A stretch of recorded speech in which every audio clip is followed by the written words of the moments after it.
16 minutes after 12 here on the Saturday edition of All Angles with me, Cindy Mabi. Good afternoon if you've just joined us. The world is commemorating Armistice Day, which marked the end of World War I, and over 250,000 South Africans fought in the war, and many never made it home. And for more on the role played by South African fighters in the First World War, we're joined by historian George. Hey, good afternoon to you, George, and thanks so much for your time. Just give us the context of Armistice Day, its significance in history, and perhaps its historical context and significance. I think people will understand the 11th of November, the 11th hour, the 11th month, as being the moment at which an armistice was struck between the main belligerents of the war on the Western Front. And I think before we go any further, one of the things I wanted to say or raise is that although that does stop fighting there, and that is the principal front of the war most close to South Africans is in East Africa, and there is fighting taking place centred on Tanzania, running down into Mozambique and elsewhere, and that doesn't actually finish for another 2 weeks. It's the 25th of November that the armistice reaches, news of it reaches that part of the world. So it's a complicated bit of history already. But the significance of the day, and as we remember it today, really comes from the aftermath of the war. And it is a way in which the people, not just of the Commonwealth and further afield, but principally within what we now consider the Commonwealth, needing space and time to reflect and come to terms with the enormous scale of the loss that they've suffered.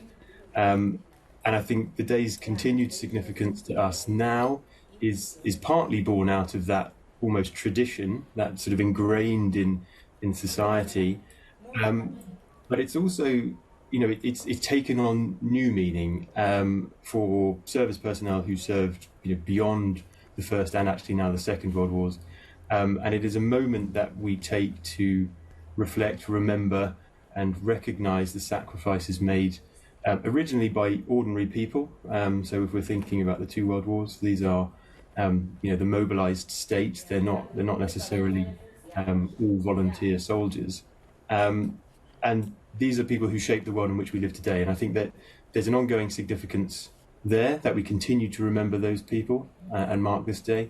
But then the current resonance that this has with serving personnel, and the opportunity we have to thank them for the work that they do on our behalf. Yeah, and let's look at the government of the day in South Africa that had then sent through troops to fight in the First World War. What particularly motivated that, George? South Africa has a very complicated history given the outbreak of the war. It is effectively committed to the fighting because of its connection to what was then the wider British Empire and having a dominion status. So it is, as a country, it is brought into the war by Britain's declaration of war. But South African responses to the war are, again, complicated, and there are portions of the population that are very resistant to this. But ultimately what you see is what you've already mentioned, which is 250,000 men from across all communities in South Africa, and there's an important point to be made here that we can draw out. But volunteering to serve, not just overseas. So again, in South Africa there is a powerful memory connected to Delville Wood and the extraordinary sacrifice made by the South African Brigade there on the Somme in 1916. And that kind of dominates the narrative, I think, of how we think about South African service, South African contributions to the First World War. What it somewhat overshadows is in earlier campaigns that are taking place in what was Southwest Africa, which now Namibia, which is, again, the earliest contributions that South Africans of all backgrounds make. But also it does a disservice to the 80,000 South Africans of colour who volunteer to serve within and on the continent of Africa and also overseas in Europe. And their story really doesn't get enough focus and coverage. And I think these are opportunities where we can draw that out and remind people of the important role that they played and the sacrifices that they too made. Yeah, and as you're saying, laying their lives for the country in honor of the country, and they were not conscripted. They were volunteers that went in the front line to fight the battle.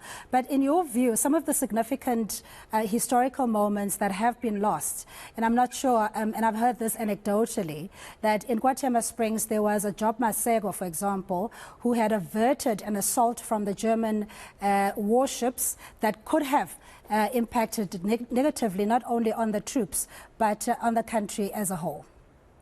You can cite some other significant events here.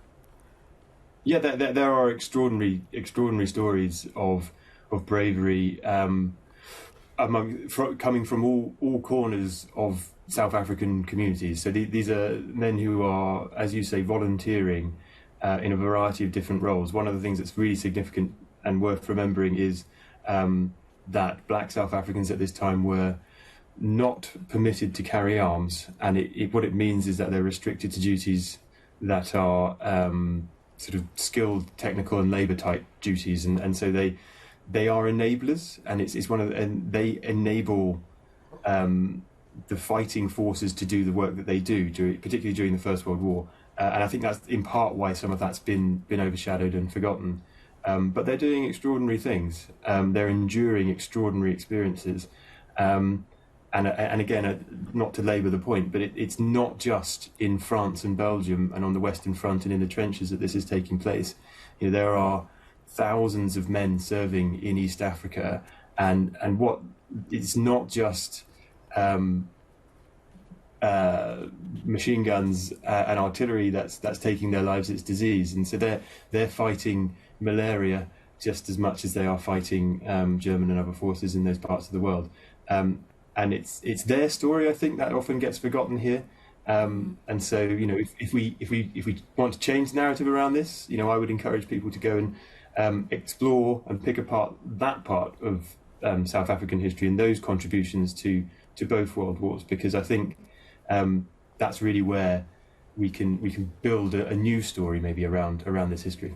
All right, George, we're going to have to leave it there. Historian George Hay just commemorating the end of World War I in 1918, giving us the historical background as well in the participation of the brave men that participated, South Africans from all walks of life who contributed and participated in World War I. That's